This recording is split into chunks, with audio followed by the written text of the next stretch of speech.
If you are just tuning in, this is NBC's Sheila Mack Show here on KCAA Radio, the station that leaves no listener behind.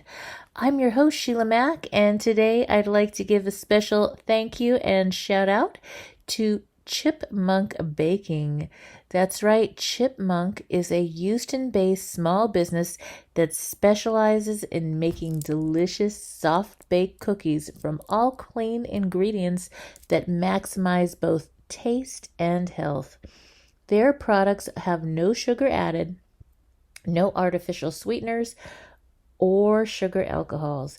Instead, they use monk fruit to make delicious, naturally low-carb cookies with no added sugar, perfect for gluten-free, low-carb, keto, and low-sugar diets, or for anyone looking for a more mindful dessert option.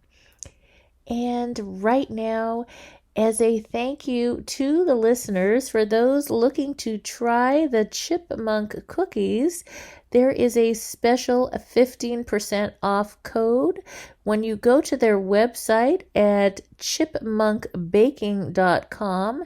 That's Chip, C-H-I-P, Monk, M-O-N-K, Baking, B-A-K-I-N-G, CHIPMONKBAKING.com, and there you can get 15% off when you use the code Sheila Mack, S-H-E-I-L-A-M-A-C. So 15% off using the code Sheila Mack when you go to CHIPMONKBAKING.com. And let me tell you, they really and truly have made my dream come true to be able to eat healthy, protein and keto style cookies. I am gluten-free and I do have to watch my sugars, so I do not eat any real sugar myself. And so this is really a gift, and I look forward to enjoying these over the years. Thank you again, ChipMonkBaking.com. You need a guide to show you how we get through a situation like this, to give you resources and to help you get out of the emotional pea soup fog of dealing with a crisis and the resulting fallout. I've been there, and I'm here to help you. Read a copy of my Boots formula in the new book, Bootstraps and Bra Straps, the formula to go from rock bottom back into action. Bootstraps and Bra Straps book is on Amazon, Audible, and Kindle. Are you ready for a reboot? Welcome to the Sheila Mack Show, reality at its finest. History reminds us those hit hardest often become the change makers. This year, we've all hit crazy economic, social, and emotional rock bottoms. We all get knocked down. Something hits globally, locally, personally. It affects our health, finances, our relationships. We have to recreate a business or career. Each show, Sheila and her special guest will be sharing their reboot stories, guiding you with real solutions to upgrade and up-level emotionally, mentally, physically, spiritually, and financially. Here on NBC's KCAA Radio. If you're ready to pull yourself up by the bootstraps and bra straps, enjoy a listen. Here's Sheila. Welcome to the Sheila Mack Show, reality at its finest. Here we have real people sharing real stories and actionable steps to help you reinvent, rebuild, and reboot your business and personal life on your terms. I'm your host, Sheila Mack, and today we have a special guest, Devin Miller. A bit more about Devin. Devin loves startups. He runs his own patent and trademark law firm to help startups and small businesses. He also founded his first startup while learning and earning his law and MBA degree for a total of 4 degrees. Since then, he has founded several 7- and 8-figure startups and enjoyed every minute of it. Lots of information to share today. Thank you for being on the show, Devin. Absolutely. I'm excited to be here. All right. And now this show is actually based on my new best-selling book, Bootstraps and Bra Straps. There it is. The formula to go from rock bottom back into action in any situation. And over the last couple of years, we've had more situations than we could ever imagine before that. So I'd love for you to share about a time in your business or personal life where you experienced a tough situation and how you got back on track. Yeah. Probably the one that at least comes to mind as far as a tough situation, which is probably a bit ironic since I'm an attorney, but was one of the times I was sued with one of my businesses personally. And so, it was, at least in my opinion, it was a frivolous lawsuit. There's someone that was trying to leverage us as we were looking to merge a couple businesses, and they figured, hey, why don't we file this, make it difficult for them, and then they'll go ahead and pay us some money to go away.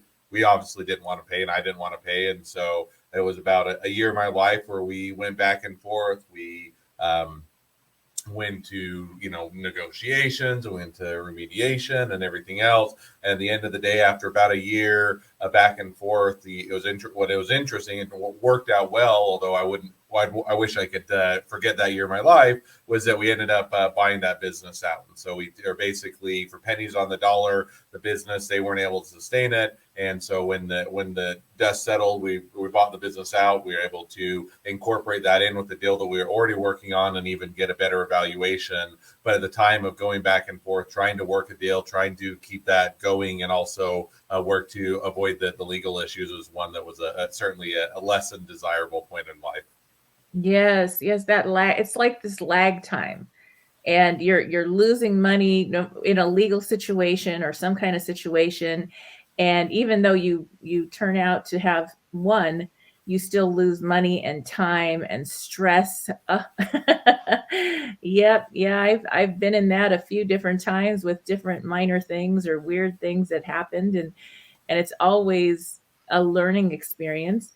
And I think that's one of the most important reasons why you have your business protections set up right away when you start a business. So that's something. I've had many businesses, and always, I don't know, I guess I was afraid to have a problem. So I went ahead and did everything you're supposed to do. And it really did help. It really did help. So for those that are tuning in and starting a business or have a business and are concerned about, is my business protected against crazy things like this? What Sure. can they do? How should they start? Yeah, I mean, I would back up, and what I would look at is people always want a guarantee. They want to know, hey, if I do the steps 1, 2, and 3, I want my business to be 100%. So nobody can ever sue me. I'll never have any legal issues. It'll just be wonderful. That's not a realistic goal. In other words, doesn't matter how much you work to protect it, what you do, there's always a possibility of getting sued. It can be a frivolous lawsuit like we experienced. It can be a legitimate lawsuit, or it can be somewhere in between. And so when you're looking to get protection, it's more of, hey, we're looking to build as strong of a layers of protection, as much defense as we can, so that if or when that comes to pass, that we're able to be in the best situation to deal with it, or to otherwise fight against it. And so, a few things that come to mind is, one of the things I would always recommend as people get started is that they get a business formation in place. That can be an LLC. Those are less expensive, easier to do. If you're a little bit more sophisticated, you can do an S Corp or a C Corp. That's a lot of times to do with taxes, and also a little bit of if you're looking to bring on investors. That's always the best place to start. And the reason you start there is because it gives you defense against personal liability. In other words, if people are, if you were to get sued, somebody to get mad, file a lawsuit, or otherwise come after you, they can come after the business, but they can't come after your house, your life savings, your car, or anything else. And it gives you that layer of protection. The other thing I'd always get is insurance. People oftentimes, you think about, you have car insurance, you have homeowners insurance, and then you never really think about business insurance. Like, it'll be fine. I'm not going to worry about it. And yet it's great to have that as kind of that second layer. So first layer is to get a business form. Second layer is to get that insurance in place. And then with that, then you're starting to look and say, okay, I need to figure out the layers of protection that are specific to my business. So those are both pretty general. Basically, I'd recommend it for every business. But then you're saying, okay, what type of business are you? Are you a invention business? Are you making great products that are really catchy, that are innovative, that are different, and that's where the core of your business is? Are you doing a brand where you're really good at marketing and sales and otherwise telling a story and building a brand? Are you really good at content? You can do movies, you can do videos, or you can do blogs, or you can do podcasts, or whatever that might be. And depending on where you're building that value of the business, you're going to look at one or more of patents, trademarks, and copyrights, because all of those provide different protections depending on your business. Yes. And, it's some of it doesn't really cost as much as you might think. And that's one thing that I found out. I thought, oh my gosh, I've already put in so much to start, like my first store at 23. I put in all this money just to get started. And, when you're that young, it's like all the money you have. And so with that, it wasn't too bad. It was much less than it is now to do I did the S Corp in California. I think it's like $800 now, but it was probably maybe 400 back then. That's a long time ago. I don't know, but it wasn't too bad, and it was worth it. And then the insurance route was, we had I already had rental property. So for me, I had my everything put into an LLC in the properties. I had the S corp for the business, which I don't know if it was probably too much, but that's what I did. And then I had my regular insurance, and then an umbrella policy is really good to have that kind of covers above and beyond.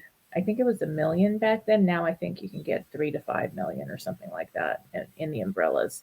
So that was something I did. And luckily I didn't really have a problem, but I do remember when I finally closed my stores and went to online only and then rented the buildings out. It was the last day.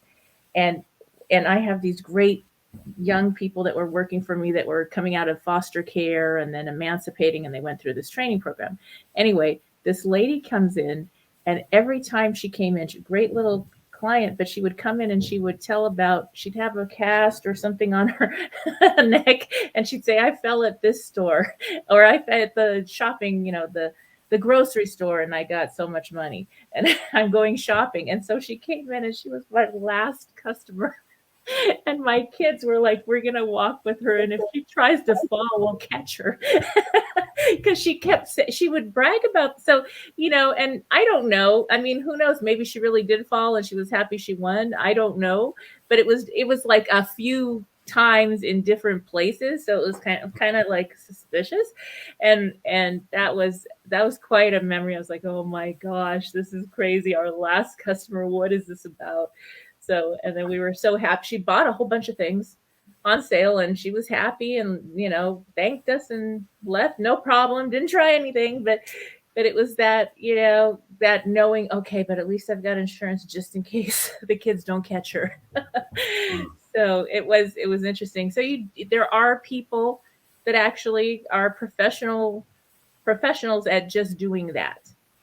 Yeah. And I think that, first of all, yeah, for people, there are people that are professionals at slipping and falling and otherwise getting injured. But even if I were to say there are people that are professional, there are people that, whether it's coming to your business and let's say you get, a smash and grab and people come and grab your stuff. Somebody gets injured. Somebody feels that you, infringe their trademark, or you are ripping off their idea, or you have an employee that leaves the business and they think that they are owed something because they are wrongly terminated. I mean, there are just so many things that could go wrong that it's just much easier. And usually insurance works for most businesses and most industries that they're going to look at, depending on the size of the business. They're going to look at the industry as far as the likelihood of, having any issues, and, legal industry versus the real estate industry versus the restaurant industry. And they're going to look at the number of employees and revenue. And if you're starting out, they'll usually say, as long as you're not in a very high risk area, you're going to have it to be a reasonably or a low cost to you, but it adds a lot of layer of protection, such that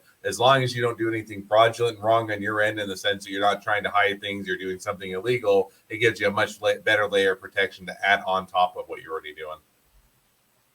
Yeah, it just makes sense. And in all the years with property investing, I only had one claim, and it was a 2-story townhouse. The tenants went on vacation, and the other townhome, because I had like 3 townhomes in a row, the other townhome tenant called and said there's water flowing out of the back house. And it was I guess over 50,000 in damages. Like the water had gone, it was a toilet valve upstairs, some kind of pressure valve thing. I don't even know what exactly it was that happened, but it just kind of exploded. Nobody was home. Nobody did it. And I was so grateful because everything was covered. Rents were covered. the tenant got to move and have everything taken care of. Everything was paid for by the insurance. And I was like, oh, wow, that was worth it. Oh, my goodness. I would have been really up the creek for sure with all that water damage. So it was a gift to have, and made a big difference for us. So those are little things. Now, do you have any advice if somebody's starting out and they're like, oh my gosh, there's so many fees and things to do? What is the minimum to start? Yeah, I mean, it is always, as a startup in a small business, you're always going to have more things to spend money on than money to spend. It's just kind of the status of life of that part that you're going to be in, and you might as well embrace it because it's just part of how you do it. And so it's always a matter of balancing. In other words, if you're going in and you have $0 and you have a good idea, go ahead and put in a whole bunch of blood, sweat, and tears. I wouldn't worry about the business formation. Or I probably would, in the sense, I would probably we do it as we have a fairly automated DIY system. There are others out there like LegalZoom. I would still, unless you have $0, go form the business. You can do it for usually a couple $100. That one's pretty expensive. If you don't have any money whatsoever, then I would just go ahead and start building the business, putting in that sweat equity, getting it to a point that you can actually make money off of. But usually if you're going to start a business, scrape together a little bit. I would at least get the business formed and give you that layer of protection. But beyond that, even before I would get the business going, I would say there's one step before that, which is you need to validate a bit of the business. In other words, you need to actually see, is this a business that I want to go and invest in? Right. So some of the things that we work with a lot of startups and small businesses with my intellectual property law firm. And we will have businesses that come in and say, I've got this great idea. It's going to be a multi-billion. And that's usually how it begins. You always know if somebody comes in and they have this great idea and it's going to be $1 billion business, they're not going to be a client because they have done zero amount of work to actually figure out the marketplace. And so if to not be that individual that just has the idea that will never go anywhere, go out and do a bit of research. As simple as it sounds, a lot of people don't go Google it. They just think, well, I've never seen it. I've never actually encountered it. It's got to be innovative and new. And then you go and spend a few minutes, do some research, and you find out it's new. So I would always start doing a bit of research. I'll even go one step before that. And I feel like I'm going backwards, and usually I should go forwards. But the one I would even do that I recommend for all the businesses we start out is if you're in that idea stage. If you're like me, I have 10 ideas before I get into work, another 20 throughout the day, and another 10 before I go to bed. And I have 40 ideas. 99% of them are really bad ideas that I should never invest any more time and money and effort into. But there's always that 1%, and every so often I'll have an idea that makes sense. But it's hard to know when you're having those ideas whether or not they're good ideas, because you had them, they seem exciting to you, and you want to get going on them, and you start to kind of go all over and try and chase a whole bunch of ideas when most of them are worthwhile to pursue. So my rule of thumb that I always tell others is if you have an idea that you think is worthwhile, write it down on a sticky note, put it on your desk, give it 7 days, wait 1 week, see if when you come back and you read that idea on the sticky note, if you're still as excited, still think it's a good idea. That's the best first step to start out with, because most of the time I look at the idea and I say, that's really not a very good idea. I really don't think it's worthwhile to pursue. And I usually crumple up the sticky note, throw it away. But the ones that make it pass, then I do the due diligence, go do research. If it's still worthwhile after I do the research, then I form the LLC. After I form the LLC, then you start to actually have to figure out how are we going to build this, how are we going to bootstrap it, and where we're going to take it, which is a much longer part of the process. Yes. Now that's something. You've received 4 different degrees, so you were in it for the long haul. Going through school alone is part of the deal, and that's the thing about new businesses. Also, is it takes like a year for people to even know. And these are like your circle of influence, your friends, your family, your neighbors. They're like, oh, is that what you're doing now? You're in this business. Oh, you have a book out. You have this and that. They don't know. And so it takes time, marketing dollars, and effort. And you think, what do you mean you don't know? You're like my best friend. And it's 6 months into it. They're like, yeah, you barely figured it out. So, and they want to know that you're for real, that you're really in it. Also, like they're like, oh, that's nice. That's cute, honey. You're doing XYZ. But they want to know that you're invested in it also. So they'll watch for the long game for a good 6 months to a year before they're like, okay, you know what? He or she is doing this. And look at their success. The clients have results. I'm going to go ahead and sign up now. So that's what it takes. So if you back out before that first year, you haven't even started. Yeah, I mean, I think that, the difficulty with that most people encounter is that you read the book, you see the movie, you watch the television show, you go watch, and I love Shark Tank, you go watch Shark Tank, or you go watch The Profit, or you read the book about, and it always feels like everybody's an overnight success. They have the idea, they put it out there, magically, money rains from the sky, and it's great. And then you get into the business, you're saying, it doesn't feel like that's how it's happening for me. This is a lot harder, and this is taking a lot more. What's wrong with me? And the honest answer is every business is 10 years, an overnight success, 10 years in the making. And that can be 10 years of getting the skills in place that you need in order to make this business a success. It can be 10 years of building the business. It can be 10 years of doing that. But there's always a much longer journey ahead of that most people you never see. They always want to jump in the movie or the show to the success and jump over all the hard part because that's not exciting. And yet you've got to give it a bit of time to mature, and to otherwise, become an actual business. And to your point, that's not going to happen for probably a year, or a lot of times even longer than that, depending on the type of business. Yes. I mean, I had my physical gift stores for 17 years. We ended up with 5 and then transitioned to some online stores and rented the properties out, which I purchased. But one of the questions Tony Robbins asks in Business Mastery is, what business are you in? And what business are you really in? So somehow for me along the line, I went from a store operator to then a business owner and investor in property with passive income. And it was like, oh, I didn't even know that was the business I was really in. I did everything kind of backwards. I got my degrees after I was consulting other retail store owners on how to buy buildings and do things, exit strategies. I didn't even know. I didn't call it consulting.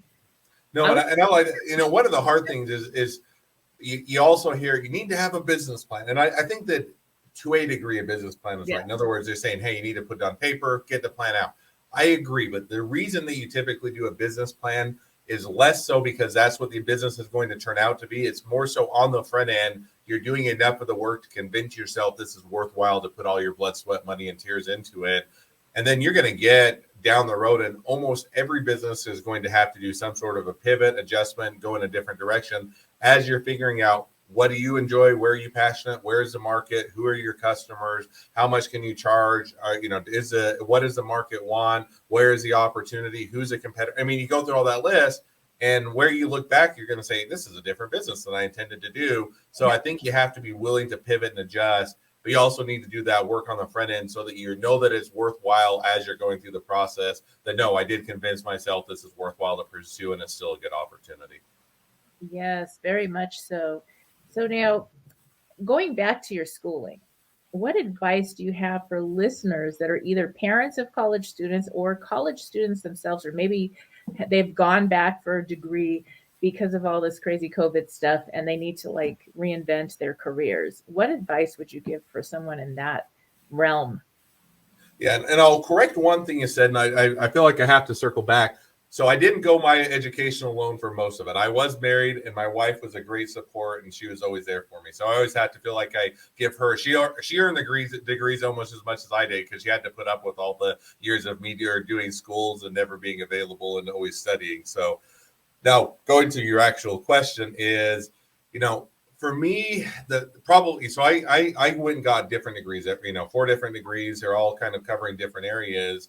And for me, the mantra one is I always figured if I was going to go get an education, I might as well get as much. While I'm at school doing that, I might as well get as much as I can. So both of those degrees were dual degrees. At the same time I was studying one, I was going to get the other. I was going to pack in as much as I could while I was getting school. So I always don't overwhelm yourself. Don't try to do too much, but look for opportunities, whether it's that second degree, whether it's getting the internship or work experience or other things, to utilize that time while you have it. Because when you're in school, it is a great time to experiment and try things out in the sense of the business and utilizing your degree, because you have much more of a safety net. Once you get out in the working field or working world, you have rent, you have all the obligations. If you're married, you have a spouse, you might have kids, and all those things on those obligations make it more difficult, certainly not impossible, but to pursue a lot of different things that you may be interested in. In school, you have a lot more of that safety net. You're going through the education, you're paying that. You might have student loans or scholarships or otherwise doing it, but it makes it a lot easier.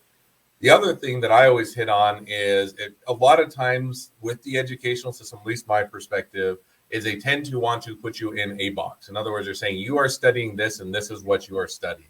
Right. And so for me, it was, as an example, I got to the end of undergraduate and I liked engineering, but I didn't want to be an engineer. So I was trying to figure out what I wanted to be when I grow up. And I kind of had two passions. I love startups. I love small businesses. I loved entrepreneurship. And I also found the law very interesting.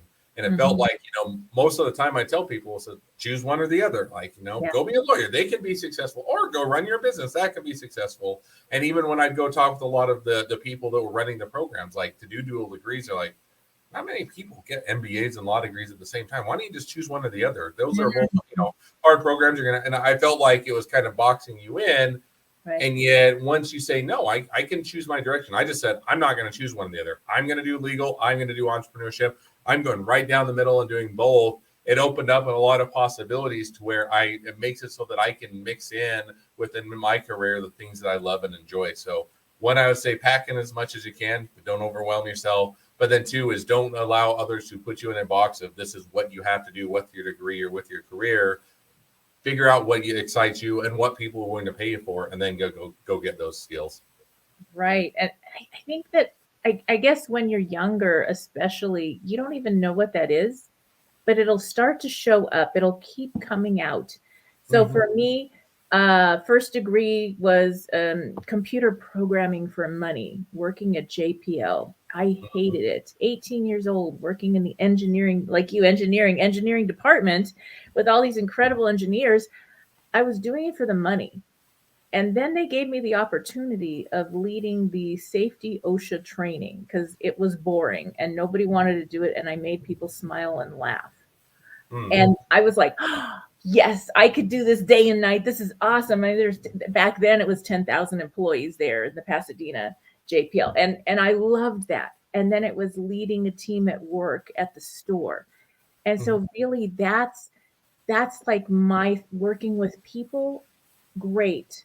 Putting me in front of a computer all day, I mean, it's like, oh my gosh, it's not my thing. It's torture. And I can do it really well. I just don't really like it. And it's not my best thing. So there's lots of things we can do well. And then there's something that gives you the passion to jump out of bed and be like, okay, yes, I'm going to help some people today. I'm going to make a difference. I feel good about this. And when you go to bed, you're like, yeah, I had a good day. I did these things. And that's something. I'm absolutely in agreement. Now, I'll caveat it with the one thing I see on the other extreme, which is, the common mantra within, it seems like a lot of the public is just follow your passion, follow your dream. And I think that that's half right in the sense that you should find something you're passionate about, but you have to find something that people are willing to pay you for. In other words, I can be as passionate as I want about being the best basketball player. I am never going to the NBA. Now, I may find something else. I may love statistics, and I may go and do something with statistics with the NBA, or I may go and find collectibles and memorabilia, or I may go to something else. And so you have to figure out what your passion is. Then you have to figure out what people are paying you for, or willing to pay you for. And if you can then marry those things together, then you have something that that you're going to be excited about, you're going to be passionate about and good at, and that is also you're going to be able to make a living at. Yes. And that is something that having these different talents and being able to use them is fun. So when you start getting into passive income and investing and buying properties and all these different things that I somehow did, that was art. That was my art expression. I could walk into a building and be like, I can make this earn 40% more income. I will take it. I got the ROI. I can do it in my head. And I'm not that good at math, except for when it comes to money. Like I literally, when I got my the bachelor's, when they require the general eds to pass math, and it was not my thing. I got my programming degree because I never took the math test. It was like really crazy. But to do that, I went to the tutoring center, and as soon as they said it in money, I got it. And I was like, got it. And they thought it was the craziest thing because that's what I knew working. I came from foster care, homeless as a kid, graduating and emancipating at 15 and going on my own. So I knew how to survive and pay the bills. So sometimes we use our passions no matter what we're doing. It doesn't mean that there's times in life you're going to have to roll up your sleeves and you're like, I don't really like this. I have to paint the building myself because like I have barely enough to invest in this. I had to do all this hard work and I don't know how to do it. And I'm learning, and it's not fun, but it's just, I love it. And I think that's a great takeaway for people is that, it's not fun. Just because you're doing what you love doesn't mean it's going to be fun every day or every task you do is going to be fun. I love what I do. I'm very passionate about it. I find it to be a blast. There are days that I don't want to go to work or that I'm tired of dealing with all the employees or everybody else's problems. And I just want to do what I want to do. And yet you have to get it done. So I think that you have to realize, even if you find that passion meets skill set, doesn't mean every day is going to be fun, but a whole bunch of them are. It goes back to that 10 years for a success. And people think, oh, well, you just got lucky. Like, you know how many hours, and then you're like, hours of failure and having to figure things out it took me to get lucky. Yeah, you know how many times I fell and had to go from that rock bottom back, and how I had to get up again and again when I didn't want to, and nobody believed in me. Okay, let's talk about that for a minute. Yeah, so that is something that you get to learn with experience, or you don't have a business in the end because you quit. Yeah. So I wonder, how does COVID and this interesting time with this pandemic, how does that affect have you noticed more business startups, less? What's with the business law? How's that going?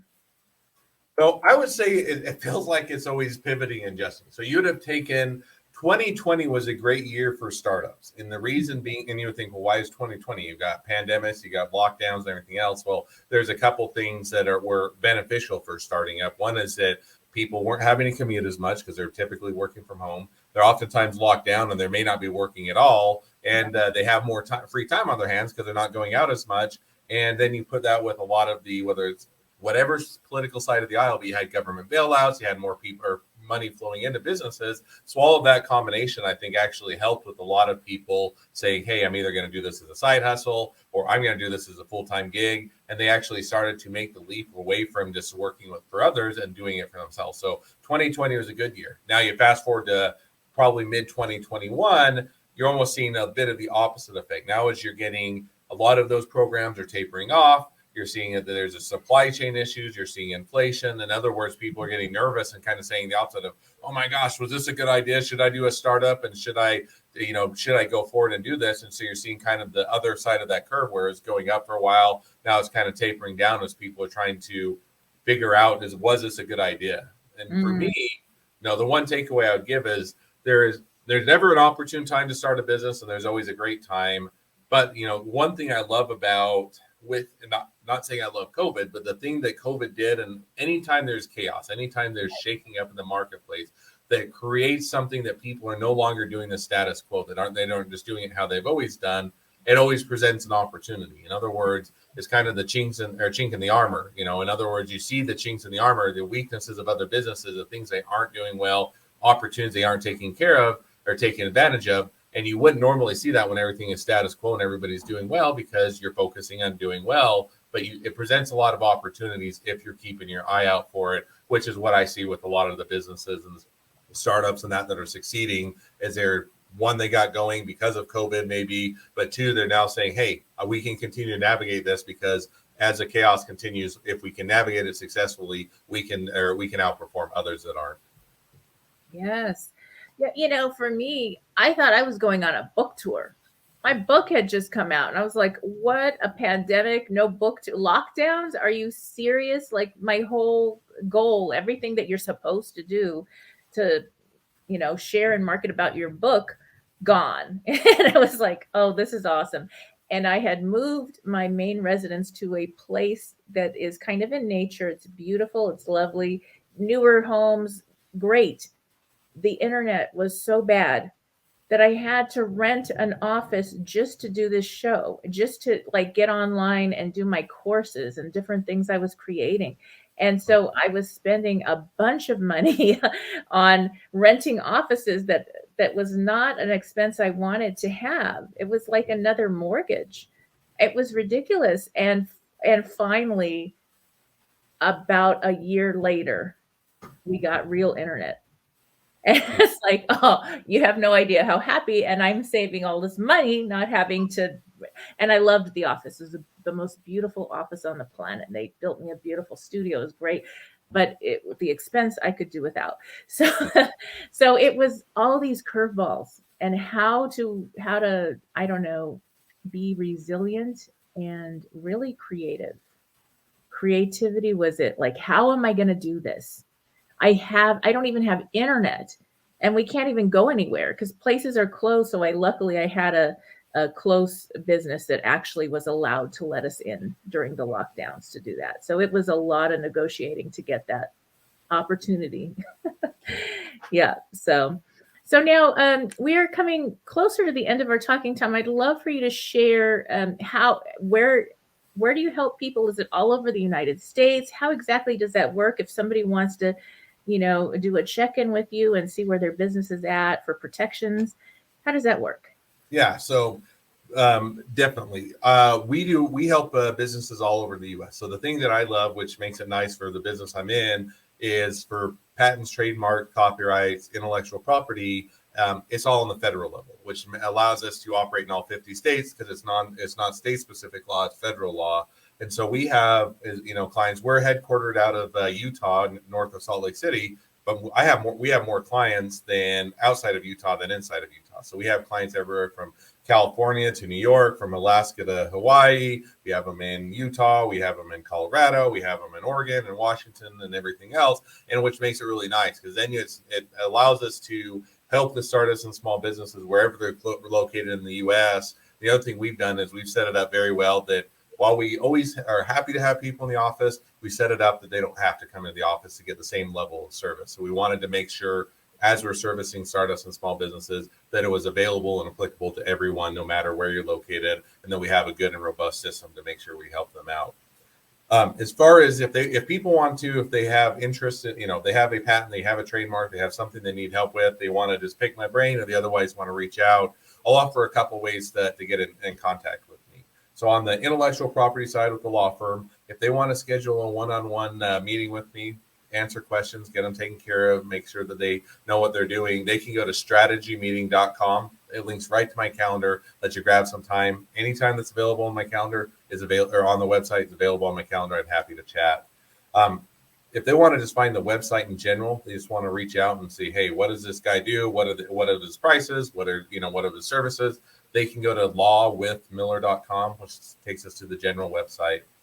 The last one is, I'm not very active on most socials. I just don't love social media for most aspects, but I do love LinkedIn, and it's one area where I tend to be fairly active.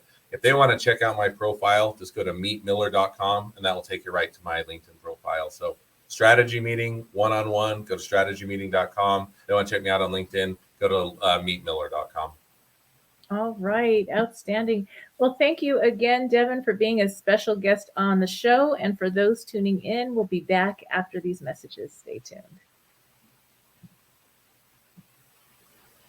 Tahibo Tea Club's original Pure Pau d'Arco Super Tea helps you build the red corpuscles in the blood, which can carry oxygen to our organs and cells. Our organs and cells need oxygen to regenerate themselves. The immune system needs oxygen to develop, and cancer dies in oxygen. So the tea is great for healthy people, and it can truly be miraculous for someone fighting a potentially life-threatening disease due to an infection, diabetes, or cancer. A 1-pound package of tea is $34.95 plus shipping. To order, please visit lovemysupertea.com. That's love, L-O-V-E, my, M-Y, super, SUPERTEA.com. So the complete website is lovemysupertea.com, or call 818-288-4128, Monday through Saturday, 9 to 5, California time. That's lovemysupertea.com at 818-288-4128.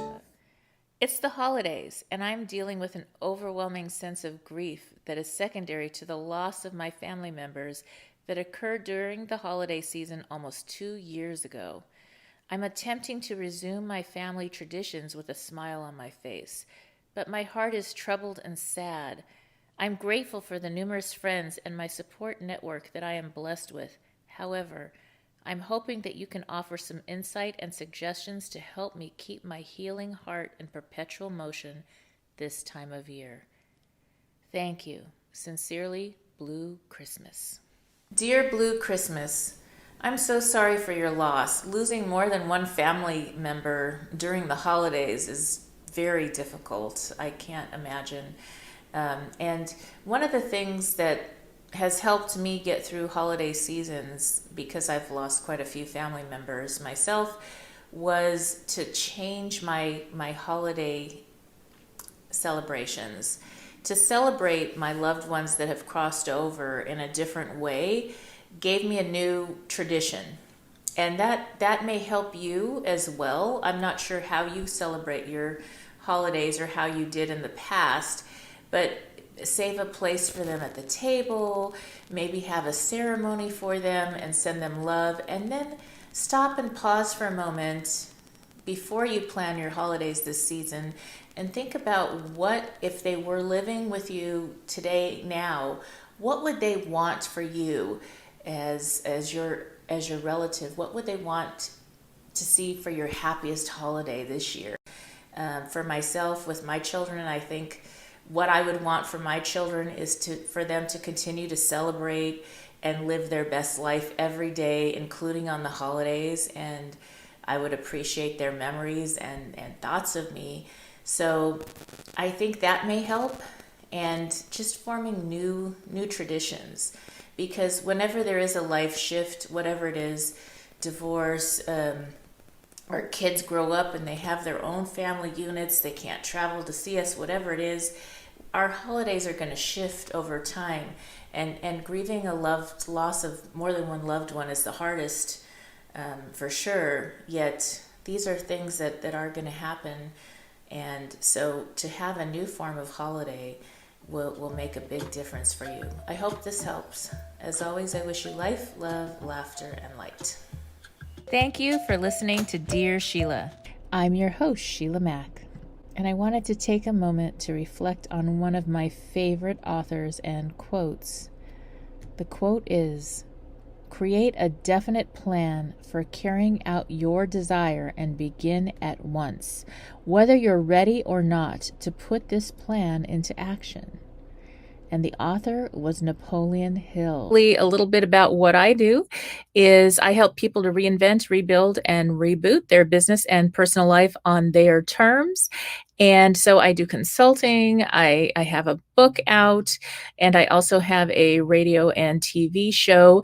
Tehibo Tea Club's original Pure Pau d'Arco Super Tea helps you build the red corpuscles in the blood, which can carry oxygen to our organs and cells. Our organs and cells need oxygen to regenerate themselves. The immune system needs oxygen to develop, and cancer dies in oxygen. So the tea is great for healthy people, and it can truly be miraculous for someone fighting a potentially life-threatening disease due to an infection, diabetes, or cancer. A 1-pound package of tea is $34.95 plus shipping. To order, please visit lovemysupertea.com. That's love, L-O-V-E, my, M-Y, super, SUPERTEA.com. So the complete website is lovemysupertea.com, or call 818-288-4128, Monday through Saturday, 9 to 5, California time. That's lovemysupertea.com at 818-288-4128. Holiday rules and traditions. So I raised 3 incredible children and then adopted 3 more. So this family of 6 diverse children, it was wonderful, and our holidays went well. For many years, we had the big Thanksgiving meal that everybody else has. And while we had elders that were still living and family and friends that were older that didn't have anywhere to go, we always had a big Thanksgiving, traditional Thanksgiving meal. And then we realized one day we had these family group discussions, and all the kids voted out the Thanksgiving meal. And I was like, what are you talking about? And they were like, well, you know what? We want our mom. We don't want you to cook for 4 days straight. And we don't even like turkey, and we don't like the stuffing, and we don't like the bread. We don't like any of that food. And it was just this funny thing that we had. And a lot of our loved ones have passed on, crossed over, that were the parent elders, the grandparents who we entertained. And so then it was our own private Thanksgiving again, and we changed our traditions. We changed our traditions based on the fact that I didn't want to eat the food, because I'm always on this wellness kick trying to get in shape or whatever, and the kids didn't want to eat the food. And I was like, okay, why am I spending money and time on food that nobody really wants and it's obligatory? It's like it's obligation that we have to do this traditional thing because that's what you do. Guess what? You don't have to do that. You can create your own traditions for your family based on your terms. It is morally neutral whether you serve turkey or not, or whether you have a big meal, or maybe you have a healthy meal and go do something fun. So we have different traditions now. We watch certain movies that we all choose, and we have fun meals. but but it's really not about the food. It's about the time together as a family for us. And everybody's Thanksgiving wishes or holiday celebrations, new families, guess what? Create it on your terms. Make it so that your family, you and your family, enjoy the food, enjoy the people around you at that table, and enjoy this time of gratitude and Thanksgiving. We can make it what we want as a family or as a single person. Let this be your choice. This is your holiday, not based on these rules. Have you lost your job? Have you lost a loved one? Are you exhausted caring for your parents, for your kids? Well, you can find immediate relief when you read Sheila Mack's new #1 bestseller, Bootstraps and Bra Straps. It contains the Boots formula to move from rock bottom back into action in any situation, especially right now. If life has knocked you down, pick yourself up with Bootstraps and Bra Straps. Get your copy at www.SheilaMack.com today. Tahibo Tea Club's original Pure Paudiarco Super Tea helps you build the red corpuscles in the blood, which can carry oxygen to our organs and cells. Our organs and cells need oxygen to regenerate themselves. The immune system needs oxygen to develop, and cancer dies in oxygen. So the tea is great for healthy people, and it can truly be miraculous for someone fighting a potentially life-threatening disease due to an infection, diabetes, or cancer. A 1-pound package of tea is $34.95 plus shipping. To order, please visit lovemysupertea.com. That's love, L-O-V-E, my, M-Y, super, SUPERTEA.com. So the complete website is lovemysupertea.com, or call 818-288-4128, Monday through Saturday, 9 to 5, California time. That's lovemysupertea.com at 818-288-4128. What if you stopped following the rules and decided to do what aligns with your soul? What if something that you stopped a long time ago is calling you? Maybe you stopped playing sports or riding your bike or swimming, or maybe you stopped expressing your art because now you're a grown-up. Guess what?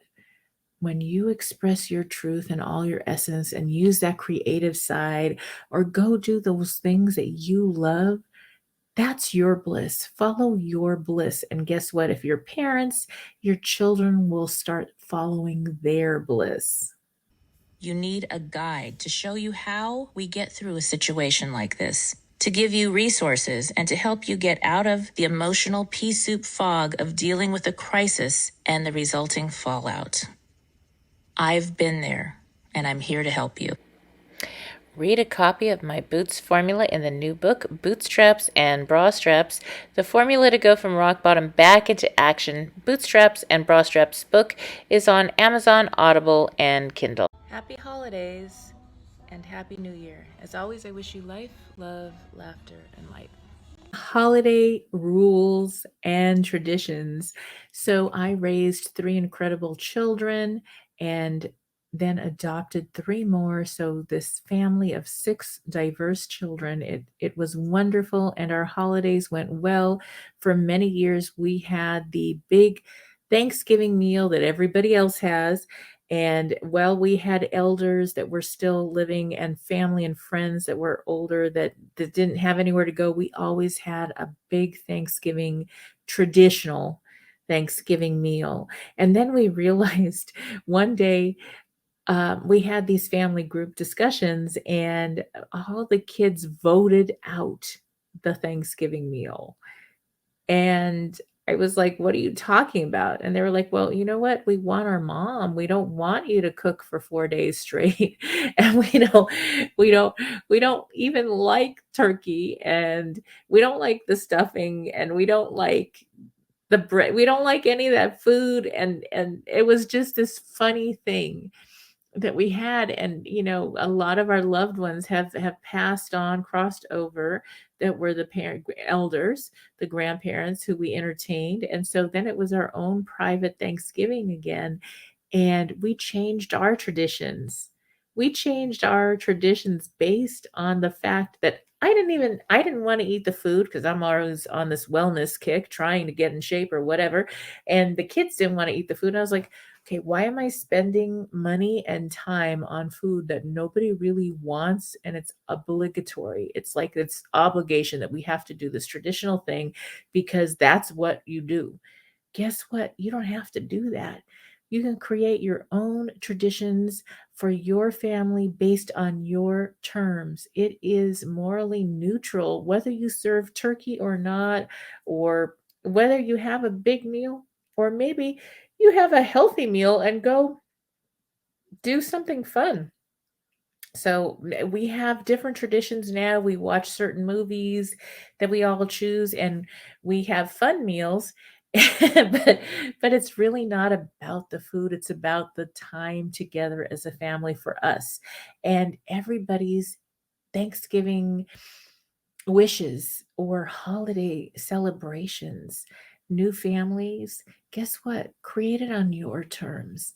Make it so that your family, you and your family, enjoy the food, enjoy the people around you at that table, and enjoy this time of gratitude and Thanksgiving. We can make it what we want as a family or as a single person. Let this be your choice.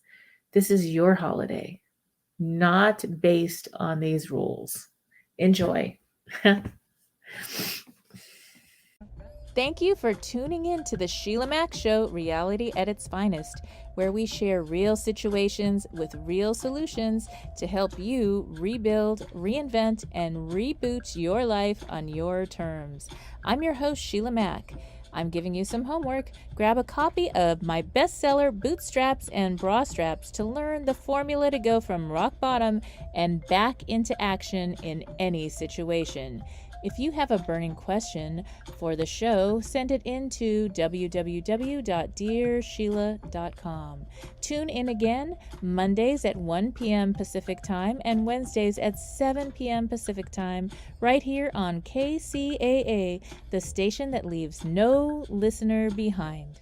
Have you lost your job? Have you lost a loved one? Are you exhausted caring for your parents, for your kids? Well, you can find immediate relief when you read Sheila Mack's new #1 bestseller, Bootstraps and Bra Straps. It contains the Boots formula to move from rock bottom back into action in any situation, especially right now. If life has knocked you down, pick yourself up with Bootstraps and Bra Straps. Get your copy at www.sheilamack.com today.